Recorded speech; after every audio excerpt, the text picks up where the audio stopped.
nous allons ouvrir ensemble ce matin la parole de Dieu. Et je voudrais donc évoquer avec vous quelque chose d'un petit peu particulier. Ça sera un peu plus étude historique aujourd'hui, parce que je pense qu'il y a des choses qui sont importantes à regarder, à mettre en ordre. Et je vais vous parler donc de l'histoire de l'Église. Je vais commencer aujourd'hui un certain nombre de choses, d'éléments. Et puis, je propose, on verra si j'ai fini. Sinon, eh bien, on continuera. On verra tous ensemble.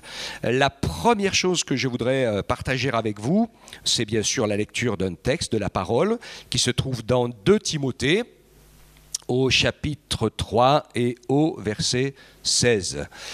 Je vous invite à lire dans les Écritures, la Bible, le Nouveau Testament. Si vous n'en avez pas, bien vous avez le moyen d'en trouver à la librairie. Mais ne partez pas sans la Bible si vous n'en avez pas chez vous. Et si vous ne pouvez pas l'acheter, on vous l'offrira. Il n'y a rien de plus important que d'avoir cette parole qui nous a révélé l'amour et la présence du Seigneur. Donc, 2 Timothée chapitre 3, verset 16, un petit enseignement biblique de base, et puis tout de suite je vais vous parler un petit peu de ce qui se passe dans l'histoire de l'Église chrétienne. Donc ce texte de l'Écriture nous dit « Toute l'Écriture est inspirée de Dieu et utile pour enseigner, pour convaincre, pour corriger, pour instruire dans la justice. » L'importance de mettre notre foi dans la parole de Dieu, qui a été inspirée par le Saint-Esprit au cours des siècles, sur plus de 1500 ans, presque 2000, au cours de la partie qui a été écrite. Avant, c'était une histoire et une transmission orale qui était faite.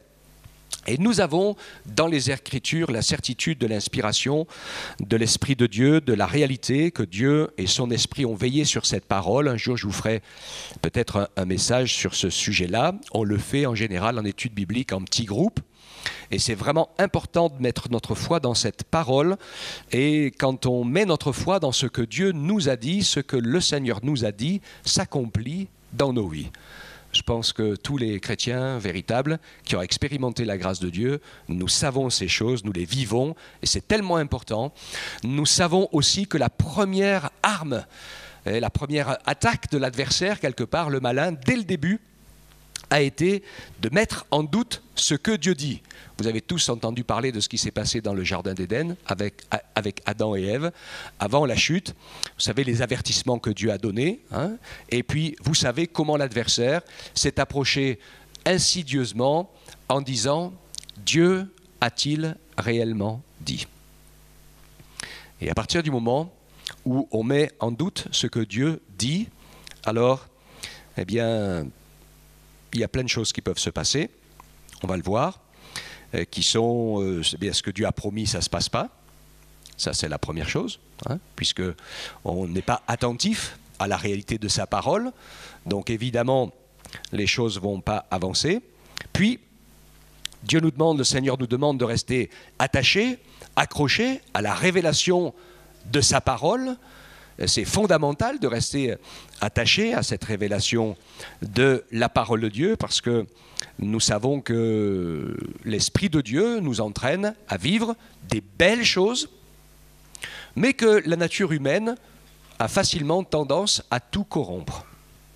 Donc, le garant, le certificateur de ce que nous vivons par l'Esprit, parce qu'il faut qu'on soit attentif à cela. Il y a beaucoup de gens qui disent « Dieu m'a parlé, Dieu m'a parlé, Dieu m'a parlé ». Mais bon, souvent, on s'écoute soi-même en circuit interne. Ce n'est pas forcément spécialement Dieu qui nous a parlé. Et il faut qu'on soit vraiment très, très attentif. Je sais que Jésus a dit les choses, inspiré par son esprit, c'est fondamental.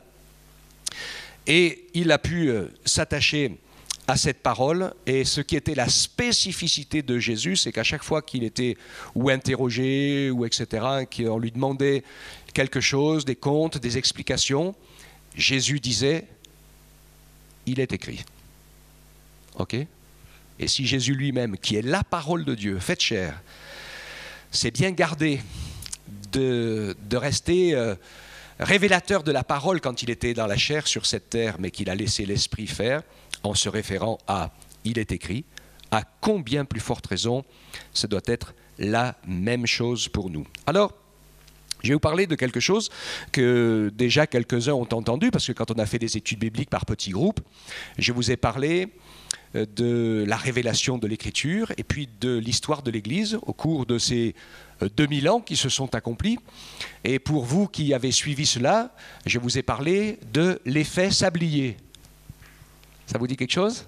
Hein? Donc on l'a fait dans plusieurs groupes de maisons. Alors vous avez déjà vu un sablier, en fait c'est deux entonnoirs retournés l'un sur l'autre. Hein? Alors pour moi le principe quand je dis l'effet sablier, parce que le temps passe dans le sablier, ça c'est la première chose, mais ce que je vois et ce qui est important pour moi c'est que l'entrée de l'entonnoir est très grosse en haut, devient de plus en plus serrée et étroite et puis ensuite se réélargit dans la suite. Alors pourquoi je prends cet exemple-là? Parce que quand on regarde la première église naissante, nous y avons, avec la parole, avec la venue de Jésus, sa mort pour nos péchés et sa résurrection pour témoigner de nous auprès de son Père. C'est pour ça que quand on parle de l'engagement tout à l'heure, l'expérience spirituelle est primordiale, parce que quand on donne sa vie à Jésus et qu'on lui demande de venir dans notre cœur, de remplir notre vie, il inscrit nos noms dans son livre de vie. Hein? C'est ça qui est fondamental, c'est essentiel.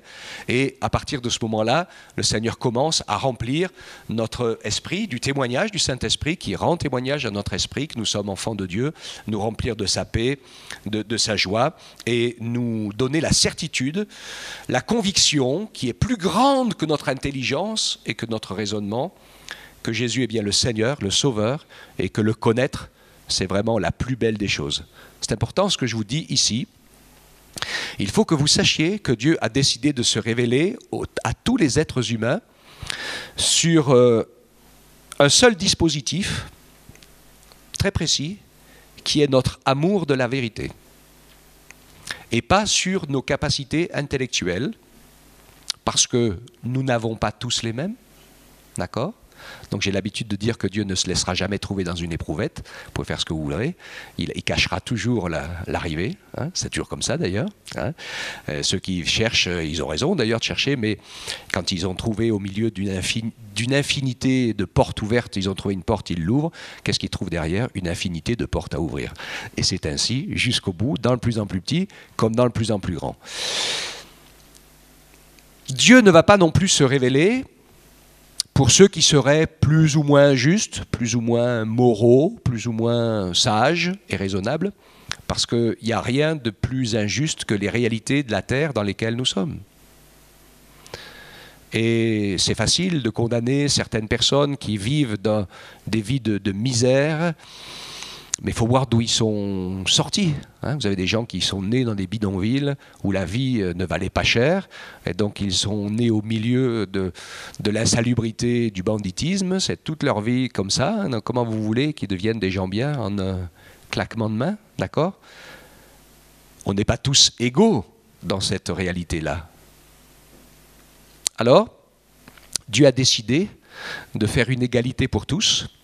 C'est de nous envoyer son Fils, Jésus, comme sauveur. Et il vient pour nous pardonner, il vient pour nous faire grâce. À partir du moment où nous découvrons cette réalité, alors là que tout le monde peut comprendre, que Dieu écrit dans sa parole dans Jean 3,16, quand il nous dit que Dieu a tant aimé le monde, qu'il a donné son Fils unique, Jésus, afin que quiconque croit en lui ne périsse pas, mais qu'il ait la vie éternelle. Donc, nous découvrons des hommes et des femmes de tous milieux sociaux, de tout niveau intellectuel, élevés ou pas, sociaux élevés ou pas, peu importe. Nous découvrons dans toutes les couches de la société, dans tous les pays du monde, des hommes, des femmes, des jeunes, des personnes âgées, qui ont ouvert leur cœur à l'amour de Dieu et dans lequel le Seigneur a pu révéler son grand amour. Il n'y a pas de plus grand amour que de donner sa vie pour ses amis, a dit Jésus, et il a donné sa vie pour chacun d'entre nous. Même si vous étiez le seul, la seule, à l'accepter, eh bien Jésus l'aurait fait. Mais heureusement qu'on n'est pas tout seul, hein, on est nombreux à avoir accepté et reconnu le Seigneur. J'arrive sur mon histoire de l'Église, qui donc, dans sa naissance, se retrouve avec la découverte, la compréhension soudaine de la nécessité de la mort et de la résurrection de Jésus, parce que les premiers disciples, au début, c'était pas trop évident. Ils pensaient que Jésus allait rétablir le règne d'Israël, la grande gloire, chasser l'envahisseur romain, etc. Ils n'avaient pas saisi vraiment le sens des prophéties de la parole qui montraient que Jésus allait d'abord s'occuper du problème du péché. Et pourtant, c'est bien écrit dans l'Ancien Testament, de manière prophétique, mais bon, ce n'était pas évident. Tous les détails de la crucifixion de Jésus sont écrits et prophétisés. David, dans un de ses psaumes, 1000 ans avant, écrit tous les détails de la crucifixion. Donc voilà, là encore, hein, c'est plus facile à comprendre après que pendant. Mais le Seigneur est celui qui agit avec force. Et donc quand Jésus a été ressuscité, qu'il s'est montré à ses disciples, nous dit l'évangile de Jean, il a soufflé sur eux, ils ont reçu le Saint-Esprit, et je pense qu'à partir de ce moment-là, en même temps que l'Esprit de Dieu qui vient les habiter jusque dans leur corps, chose impossible avant la croix, puisque nos péchés n'étaient pas réellement expiés, le Saint-Esprit ne pouvait donc pas venir habiter dans nos corps, il revêtait simplement les prophètes et les autres, un peu de l'extérieur, pour les guider et les inspirer. Mais là, il fait de nos corps son temple. Alléluia, quelle grâce! C'est vraiment formidable ce que Jésus a accompli. Et à partir de ce moment-là, donc pour les apôtres et les disciples, ils ont compris qui était Jésus et ce qu'il avait fait. Ils ont continué à être obéissants à sa parole quand Jésus leur a dit « Attendez, attendez que je vous envoie une puissance qui va venir du ciel, qui fera de vous mes témoins pour que vous puissiez annoncer la parole de Dieu dans Jérusalem, dans la Judée, dans la Galilée et jusqu'aux extrémités de la terre. » Et c'est ce qui s'est passé au jour de la Pentecôte. Alléluia. L'Esprit de Dieu est descendu de manière surnaturelle et puissante et les a remplis de la puissance de Dieu pour leur donner la possibilité, la capacité de parler de Jésus et d'annoncer l'évangile partout, sans crainte. On le voit au travers de Pierre, qui avait renié Jésus parce qu'il pensait être capable de mourir avec Jésus, mais ça c'était par ses propres forces. Et bien sûr, il n'en était pas capable. Mais quand il a été rempli et revêtu de l'Esprit de Dieu, regardez la suite du récit dans le livre des Actes, et vous verrez qu'il n'y a plus aucun problème, et que Pierre ne craint pas la mort quand il est emprisonné, et qu'il risque même de mourir le lendemain. On s'aperçoit qu'il dormait comme un saune entre les brigands. Il a fallu que l'ange le frappe et le réveille pour lui dire « Habille-toi, prends tes chaussures ». Il devait vraiment bien dormir. « Viens, sors, je t'ouvre les portes ». On voit qu'il planait à 15 000. Il était vraiment dans le repos de Dieu. Parce que c'est vrai que quand Jésus nous a sauvés, pardonnés, on sait que de toute façon, on doit mourir d'une manière ou d'une autre, peu importe. L'important, c'est de nous retrouver avec lui.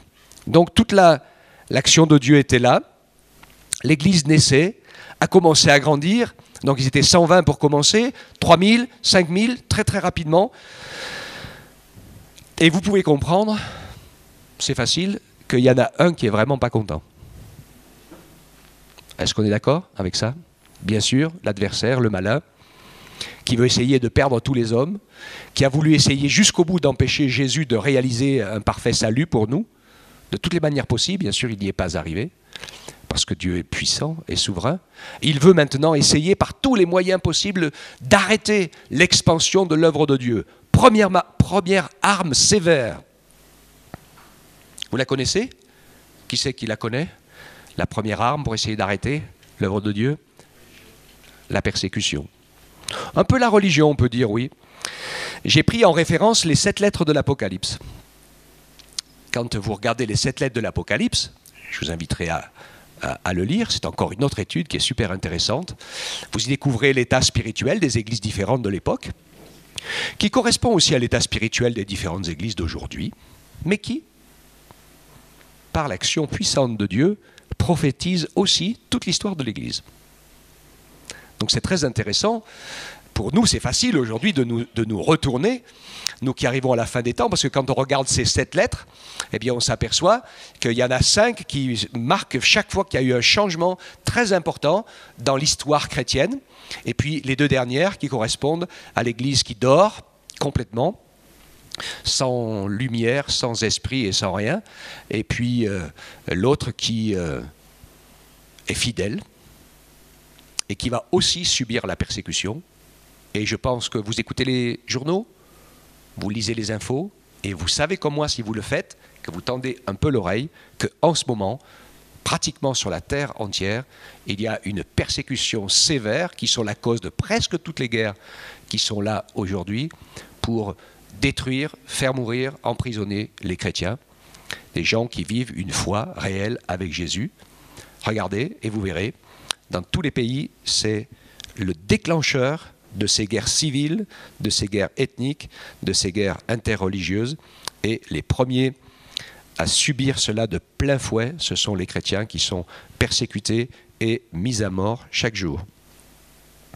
C'était comme ça au début. Alors c'est pour ça que je vous parle de l'effet sablier, c'est qu'à la naissance de l'Église, vous avez tous les dons, vous avez la vérité de Dieu révélée complètement, partout et pour tous, et il va y avoir donc cette première attaque. Quand vous regardez la première Église, la première lettre, elle nous parle de demeurer fidèles jusqu'au bout dans notre foi, parce que la tendance humaine, c'est comme ça, c'est notre nature. Hein. On a tendance à tout transformer en religion. Donc il faut qu'on veille, moi je fais attention, j'essaye d'avoir l'habitude de ne jamais faire les choses de la même manière. Mais ce n'est pas évident, parce qu'on se repose facilement sur nos habitudes. Et dans les habitudes, on se rassure par nos actes, on se rassure par nos habitudes de pratique, plutôt que de se rassurer par une vie réelle entre le Saint-Esprit, nous et la parole de Dieu. D'accord ?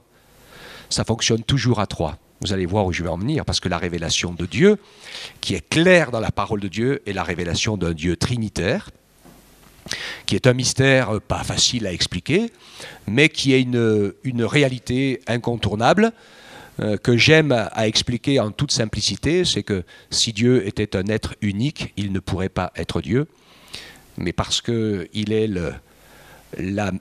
l'identité et l'entité même de l'amour, alors il le prouve dans une réalité parfaite d'un amour parfait qui circule entre le Père, le Fils et l'Esprit. Et ça, c'est la vraie nature. Et la vraie nature du Dieu unique, c'est que Dieu est amour. C'est écrit noir sur blanc dans la parole de Dieu. Et c'est sa nature qui est prouvée par cet amour qui circule entre le Père, le Fils et l'Esprit. Cet amour parfait se vérifie par la sainteté, c'est un Dieu parfaitement saint. Et l'amour parfait et saint qui circule entre le Père, le Fils et l'Esprit, fait que la parole de Dieu explique, nous c'est traduit en français, il dit le Dieu 3 fois saint. Mais on comprend, hein, saint, saint, saint est l'Éternel des armées. C'est écrit comme ça dans tout l'Ancien Testament, c'est expliqué et on le comprend très très bien. Et donc la réalité de l'amour qui circule, de la sainteté qui circule, eh bien c'est la vie qui existe et qui définit Dieu comme étant éternel, parfait, autonome, hein, mais son amour est tellement grand qu'il veut le partager avec nous. Et c'est pour ça qu'il nous a donné la vie. Ok ? Et je crois que c'est vraiment... Alors c'est la réalité dans laquelle les premiers chrétiens arrivaient, vivaient, c'était clair et précis pour chacun d'entre nous. Et donc on voit ce premier avertissement, cette première lettre, où il est question de faire attention de ne pas nous endormir. La première lettre aux Éphésiens, il dit « Tu fais tout très bien ». Tu crois en moi, tu me sers, tu connais la vérité en réfutant les contradicteurs, etc. Mais ce que j'ai contre toi, c'est que tu as abandonné ton premier amour. Donc la première lettre nous avertit, attention, toute tendance humaine pour tout le monde, c'est de devenir religieux. Ok ? Hein ? Donc faisons attention de ne pas devenir religieux. Ça nous guette ici aussi. Je me rappelle, il y a 4-5 ans, quand on avait décidé de faire la Sainte Seine qu'une fois par mois, il y avait des personnes que ça a complètement scandalisé. Et pourquoi pas ? Il n'y a pas d'obligation. peut la faire tous les jours, une fois par semaine, une fois par mois. D'accord? C'est pas la Sainte Seine qui nous sauve. Hein. Jésus dit de le faire en mémoire de lui. On le fait. Hein. Alors, quand les moniteurs et les monitrices de l'école du dimanche sont là-haut, ils servent les enfants. Alors, il y en a qui montaient la Sainte Seine aux moniteurs et monitrices. J'ai dit, fichez-leur la paix, ils ne sont pas là, ils ne sont pas avec nous dans la communion du culte, ils sont en train de s'occuper des enfants. Leur cassez pas la baraque hein, en arrivant. C'est pas parce que... Alors j'ai dit, il y a des gens, oh là là, ils sont évangéliques, mais ils sont toujours catholiques. Ils viennent le dimanche pour prendre leur culte. Hein, il faut qu'on soit attentif à cela. On vient pour participer à un acte d'obéissance et de communion fraternelle. Donc, première réalité, ne pas devenir religieux. Deuxième attaque de l'adversaire contre l'Église, c'est la persécution. Et quand vous regardez la deuxième lettre, vous la lirez, la lettre à l'Église de Smyrne, vous allez découvrir qu'il dit de résister jusqu'à la mort. D'accord? La persécution, ça n'a pas marché. Ça ne marche pas d'ailleurs. Il y a eu tellement de gens qui sont devenus chrétiens pendant la persécution que les autorités politiques et religieuses ont fini par dire que finalement le sang des martyrs, c'était la semence de l'Église. C'est comme quand vous essayez de désherber. Hein. Vous arrachez tout, vous piochez, c'est bien pioché, bien arraché, ça repousse 3 fois plus vite. C'est ce que je suis en train de voir. On connaît les jardiniers, hein. C'est pareil. Hein? Et donc, ça a été une réalité pendant 2 siècles, terrible. Alors, l'adversaire va utiliser une troisième arme. Et celle-ci, elle est perverse et efficace. Alors, quelle est cette troisième arme? Cette troisième arme, les fausses doctrines. OK? La première fausse doctrine, et là on arrive à l'histoire de l'Église, qui s'est passée juste après l'an 200. Un homme, qui était chrétien à l'origine, Paul en parle, hein, il dit ceux qui ont créé des sectes ou des choses comme ça, ils sont sortis du milieu de nous. Il s'appelait Sabellus. Et donc il s'est mis à dire que la Trinité n'existait pas. Voilà. Il n'y avait qu'un Dieu et qu'il se révélait ou en Père, ou en Fils, ou en Esprit, comme il avait décidé, suivant ce qu'il voulait faire, ce qu'il voulait nous dire. Donc, ça a été la première fausse doctrine. Alors, c'est très intéressant parce que les premières grandes hérésies, après la persécution, attaquent directement la nature divine. Vous avez trois éléments, donc en 210, ce qu'on a appelé le sabellianisme. En 318, l'arianisme, donc c'est les disciples d'Arius, qui niaient la divinité de Jésus et qui disaient que le Fils était très inférieur au Père. Donc aujourd'hui, vous avez les témoins de Jéhovah qui sont comme ça, et d'autres personnes hein, qui sont de la même origine. Vous allez comprendre l'effet sablier, hein, parce que tout ce qui a existé à un moment donné pour contrecarrer les vérités doctrinales des Écritures, quand l'Esprit de Dieu soufflait fort et que les gens venaient à la foi, on va voir qu'après, il va y avoir une attaque en règle, et puis après tout revient, et la fin que nous vivons aujourd'hui ressemble au début de l'Église en sens inverse. D'accord? Comprenez l'effet sablier? Voilà. Donc, le sabellianisme, l'arianisme, c'est pour ça que ce qu'on appelle les pères de l'Église se sont mis à écrire le credo. Alors, je ne sais pas si vous le connaissez, le credo. Hein. Hein. On le chante, oui. On le chante en toute simplicité. Donc, le credo de l'Église catholique romaine n'est pas tout à fait identique que le credo de l'époque. Là, il faut regarder, si vous cherchez sur Internet, cherchez le credo du Concile de Nicée, qui est de 325, et qui a été écrit par les pères de l'Église pour mettre les choses bien au clair. Et donc, même là, il y a une petite traduction, hein, parce que quand il met à partir du moment de l'Église catholique, etc., qui veut dire universel. Hein, il parle de l'Église universelle. dans le credo. Il ne parle pas d'une religion chrétienne par rapport à une autre. C'est important. C'est ce que veut dire le mot catholique d'ailleurs. Hein. Ça veut dire universel. Comme le mot baptême qui veut dire plonger dans l'eau. C'est très embêtant. Aujourd'hui, baptisé, le mot a été complètement déformé. C'est un mot tiré du grec qui veut dire plonger dans l'eau. Donc on ne peut pas mettre de l'eau sur quelqu'un en disant je te baptise. Étymologiquement. Hein, voilà. Parce que l'étymologie du mot, c'est plonger dans. OK ? Ensuite, arrive en 431 Nestor, qui va implanter le nestorianisme, et qui, lui, a une autre théologie. Il dit que Jésus est né un homme, c'est un homme comme tout le monde. Et puis, à un moment, Dieu a fait résider en lui la parole, le verbe, comme si c'était dans un temple. Donc voilà, c'est comme s'il était habité. Tout d'un coup, il a été habité par la parole de Dieu pour la proclamer. Donc il nie encore un peu plus la nature divine de Jésus. Donc, quand vous regardez dans l'histoire de l'Église, sur les lettres, vous voyez la troisième lettre, qui est la lettre à l'Église de Pergame, et qui va continuer après. Pergame, elle dit, tu as chez toi des gens qui enseignent la doctrine de Balaam, qui suivent les idoles et qui enseignent la doctrine des Nicolaïtes. 3 fausses doctrines directes. Donc c'est l'époque où l'Église est attaquée par la fausse doctrine, et ça correspond à une réalité parce que c'est l'époque où le gouvernement politique s'empare de l'Église. Et c'est l'époque donc où il suffit pour devenir citoyen de l'Empire de devenir chrétien.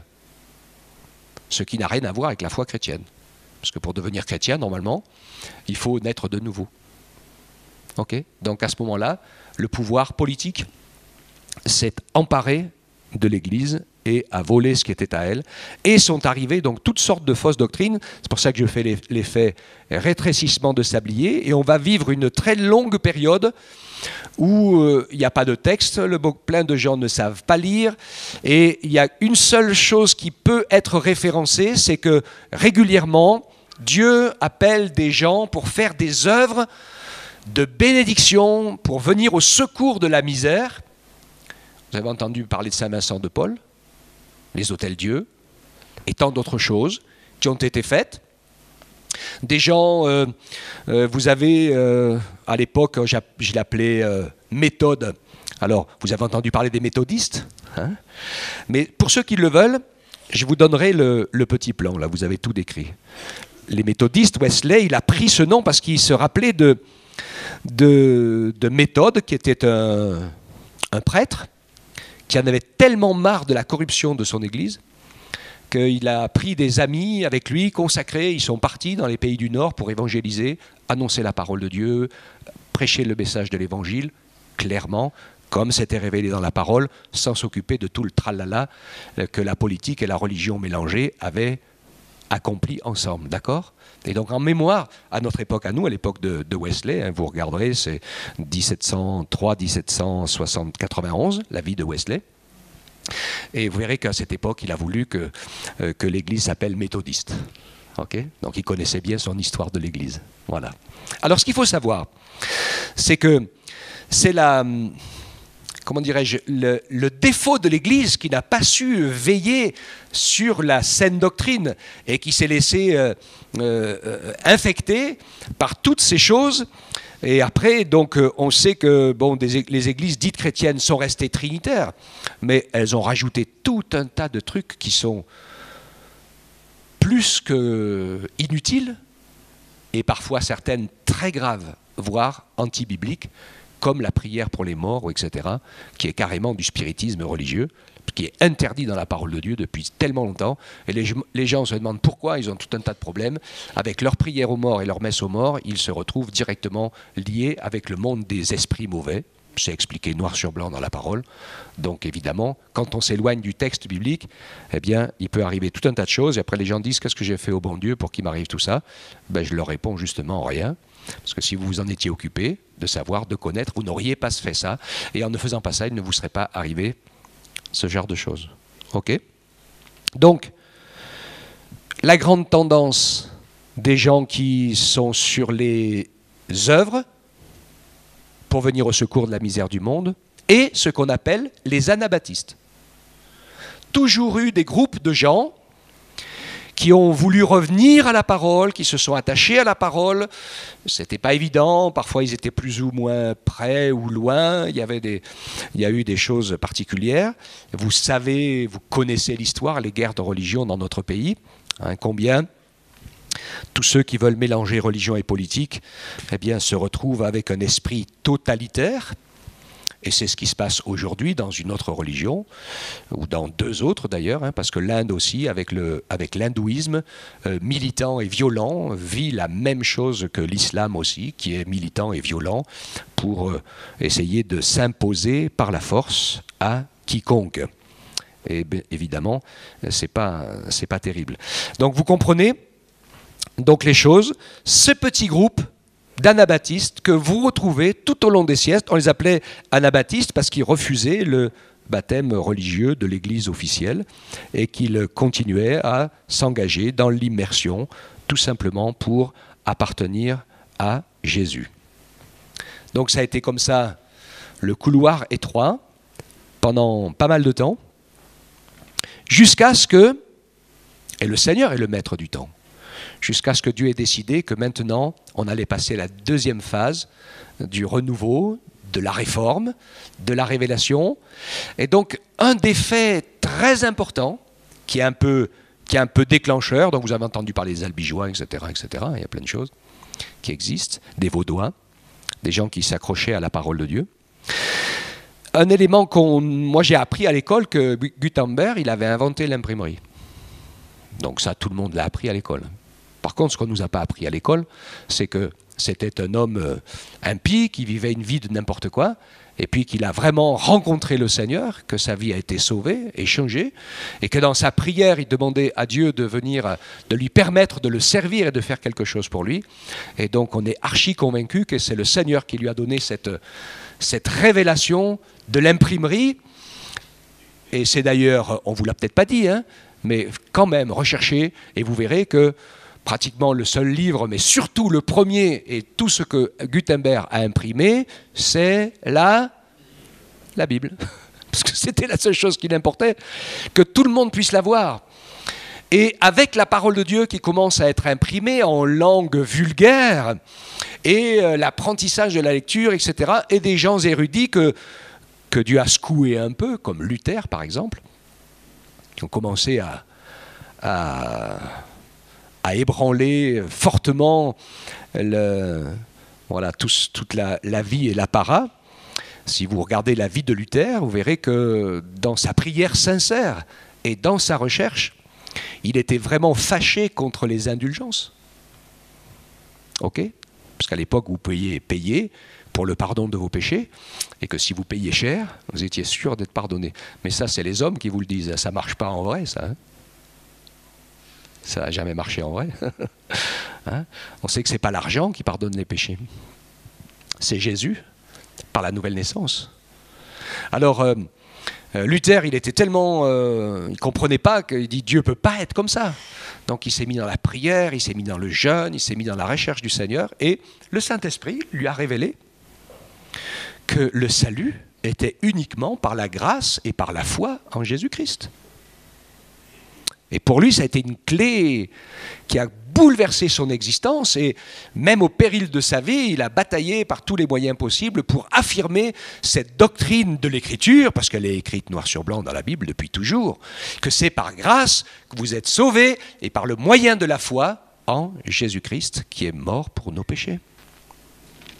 Amen. Cette première vérité réimplantée avec les Écritures qui commencent à exister et à se multiplier, alors, eh bien, la parole de Dieu reprend de son autorité, de sa notoriété, et puis les œuvres se font. Nous voyons, après vous regarderez quand vous prendrez le papier hein, que j'ai fait, vous verrez des moments où l'œuvre de Dieu fait un pas de plus. Vous avez entendu parler des églises baptistes, et donc qui étaient surtout sur le territoire américain, donc ça peut se comprendre. Il y a des gens qui me disent « Ah oui, votre religion des évangéliques, ça vient d'Amérique. » J'ai dit détrompez-vous. Vous vous trompez complètement, parce que la religion anabaptiste, elle s'est sauvée en Amérique. Parce qu'avec la révocation de l'édit de Nantes, il faut savoir qu'il y a eu plus de 50 000 morts aux galères, expatriés, chassés, etc. Ça a été une folie, puisque à l'époque de la révocation, il y avait presque la moitié de la population du sud de la France qui était protestante, 45%, de La Rochelle jusqu'au Vaudois. Et donc Louis XIV, il a tué tout le monde. Ou les autres, ceux qui ne sont pas morts, se sont enfuis. En Angleterre, en Amérique, une majorité en Amérique. Et donc les anabaptistes de l'évangile de l'Amérique, ce n'est rien d'autre que les sauve-qui-peut, particulièrement de la France, qui a été épouvantable et terrible donc, à cette époque-là.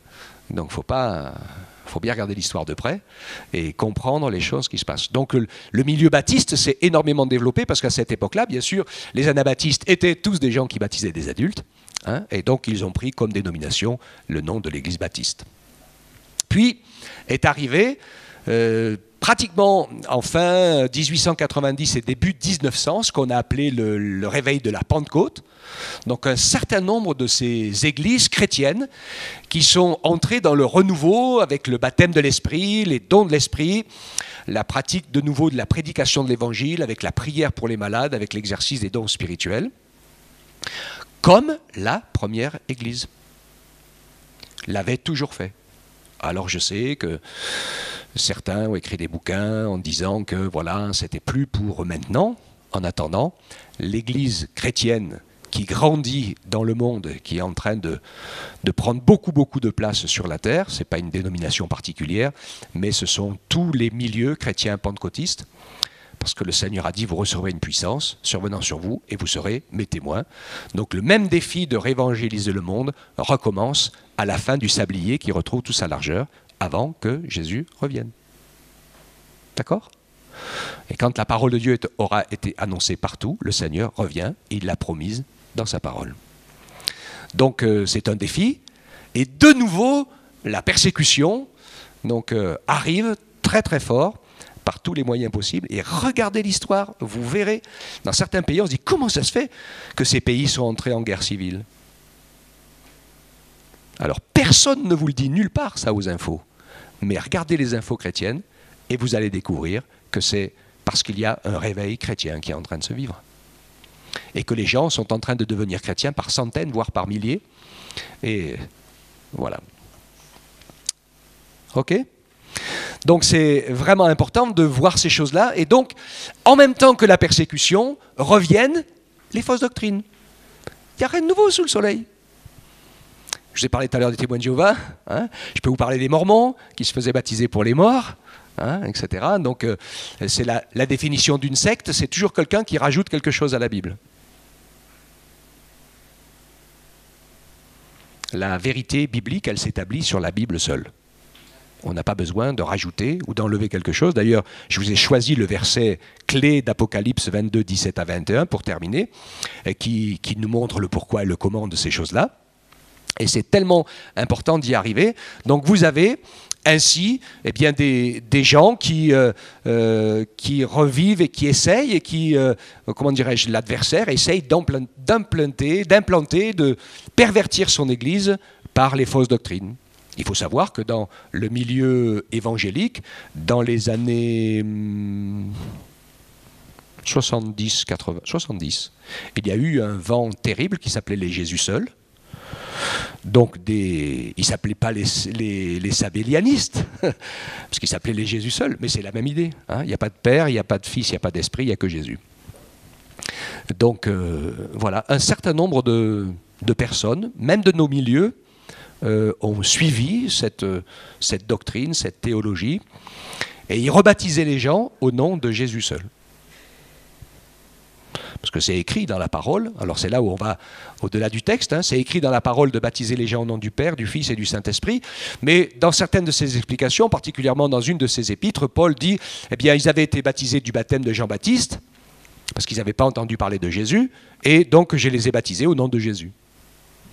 Ça ne voulait pas dire qu'il fallait faire le baptême au nom de Jésus, ça voulait dire qu'ils n'avaient que la repentance, ils n'avaient pas la suite du message, ils n'avaient que le début. Avec Jean-Baptiste, c'était le début, et on ne leur avait pas annoncé que Jésus était venu mourir pour nos péchés, nous sauver, et que pour nous engager, eh bien, il fallait s'engager auprès de Jésus comme disciple et le prendre comme sauveur. Donc ils avaient été baptisés du baptême de Jean, il les a baptisés au nom de Jésus. Or, moi, je sais que ça fait des années, on me dirait, personne ne peut rebaptiser les gens que j'ai baptisés, parce que si vous m'avez écouté, je prie toujours pour le baptême au nom du Père, du Fils et du Saint-Esprit, et au nom de Jésus, je les baptise. Donc, personne n'est rebaptisable. Donc, comme ça, j'ai dit toute la formule. Hein? Mais je sais très bien que quand on discute sur les formules, on est loin de l'esprit de la chose. Parce que quand on commence à jouer sur les mots, Dieu ne joue pas sur les mots. Okay. Il est puissant, il est sauveur, il se révèle et il veut nous apprendre à marcher avec lui dans toute la vérité révélée. Donc vous voyez arriver toutes sortes de gens comme ça qui essayent de pervertir la parole, de rajouter des choses, comme c'est arrivé donc, au début de l'histoire. Okay.